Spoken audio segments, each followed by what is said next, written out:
shown any willingness to engage in a dialogue with the Sierra Club regarding some of these issues, especially the excessive roads that the four-wheel drive vehicles create to the desert? Yes, they have, and I briefly mentioned that I was in a meeting with the Tucson sector today.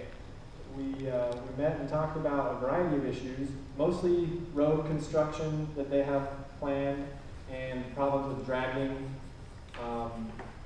And it's something where we try to stay involved and engaged and try to kind of push their public lands liaison to really get with the agents who are in charge so that they tell their patrol agents, to make sure to keep the drags on the road and make sure they don't go off-road. And in fact, we had a long discussion about how they're trying to get agents to interdict people, if that's the right word, interdict people at the roads for a variety of reasons. One, it's one less form to fill out because they don't have to fill out an incursion report for driving off-road wilderness.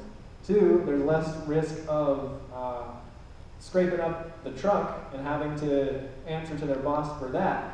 And three, it's a lot easier to catch somebody and put them in your truck when your truck's right there, as opposed to going for a 3-mile hike or driving off-road and bouncing them around and whatnot.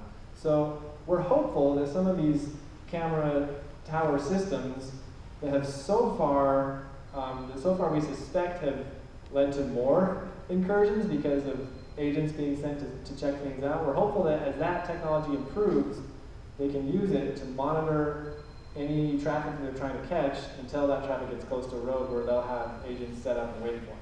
That was the type of scenario that the agents explained to us.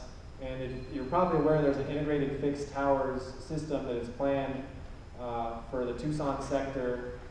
I believe some of them are in this area, but I'm not sure about that. And that's about 22 towers, and then there's an additional 15 towers planned for the Tohono O'odham Nation.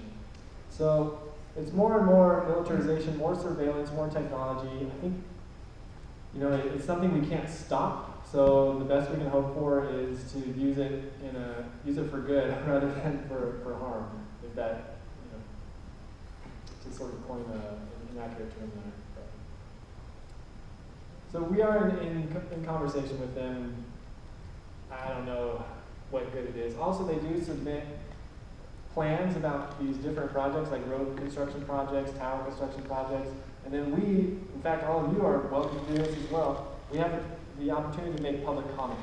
So we'll put together a whole letter and get different organizations to sign on to it and send them all of our concerns. And for example, today in our meeting, they went down a list and told us, their opinions about all of our concerns during our meeting today on some of those letters that we had submitted. So we do interact with them directly in order to try to improve the situation for the environment. I've heard from a friend who has worked on this issue for years that they listen politely and they'll talk about their training programs and so forth, but ultimately nothing seems to get done. Has that been the experience of the Sierra Club also? I think that tends to happen, especially if you approach the problem with the attitude that once we get this out on the table and have the conversation and agree to make the change will be made.